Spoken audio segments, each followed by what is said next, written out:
2019 நடந்த இந்த பொள்ளாச்சி பாலியல் வன்கொடுமை வழக்குங்கிறது ஜனநாயக மாத சங்கத்தினுடைய வேறு போராட்டங்களுக்கு கிடைத்த வெற்றி நாங்கள் நினைக்கிறோம்.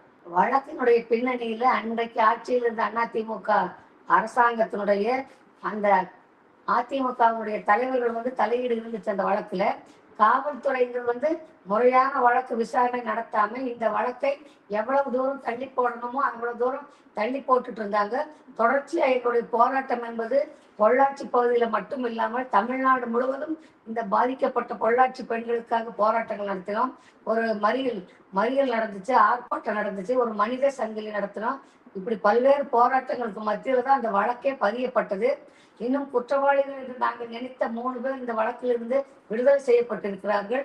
இருந்தாலும் நாங்கள் எதிர்பார்த்த அந்த தீர்ப்பு என்பது இன்றைக்கு வந்திருக்கிறது. சிபிஐக்கு மாத்திர பின்னாடி இம்ப்ரூவ்மெண்ட் இருந்துச்சு. ஆனாலும் அன்றைய அதிமுக அரசாங்கத்துக்கு அந்த ஆட்சியில சிபிஐக்கு வழக்கு விசாரணை முழுமையா நடக்கல.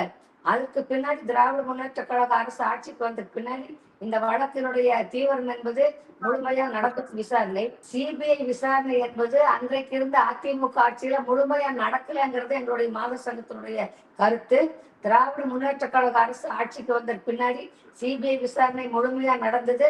வழக்குல பல்வேறு இடையூறுகள் வந்தாலும் அந்த வழக்கிலே குற்றம் சாட்டப்பட்டவர்களை காப்பாற்றுவதற்காக அன்றைக்கு இருந்த அதிமுக அரசு முயற்சி செய்த போதும் விடாத போராட்டங்கள் காரணமா சிபிசி விசாரணை என்பது நிறைவடைந்தா இன்னைக்கு இந்த வழக்கினுடைய தீர்ப்புங்கிறது வந்திருக்கு. மாரசங்கத்துடைய போராட்டங்கள் என்றைக்குமே சோலை போனது இல்லைங்கிறது என்னுடைய கருத்து. பொள்ளாச்சி பாலியல் சம்பவத்திற்கு கடுமையான போராட்டங்களை நடத்திய அதே ஜனநாயக மாத சங்கம் தான் இன்னைக்கு இந்திய நாடு முழுக்க இருக்க பெண்கள் குழந்தைகள் எங்கு பாதித்தாலும் முதல் போராட்ட களத்தில் நிற்பது அனைத்து இந்திய ஜனநாயக மாத சங்கம் தான்.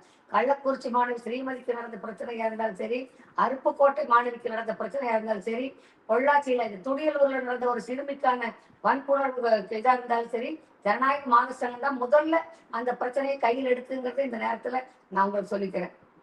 ஒரு கருத்து என்னன்னு சொன்னா, இன்னைக்கு சம்பவத்தில் ஈடுபட்ட 9 குற்றவாளிகளுக்கும் சாகும் வரை ஆயுள் தண்டனை கிடைச்சது.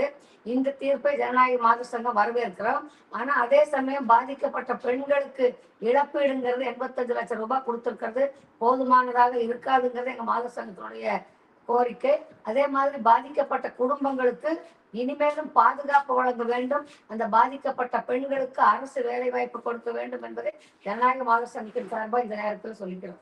வழக்குல மொத்தம் 12 பேர் இந்த குற்ற செயலில் ஈடுபட்டு இருக்கிறாங்க. இடையில அவங்களுடைய அரசியல் பின்புலத்தின் காரணமாக ஒரு 3 பேர் இந்த குற்றவாளிகள் பட்டியலில் இணைக்கப்படலைங்கிறது தான் மாத சங்கத்தினுடைய நிலைப்பாடு.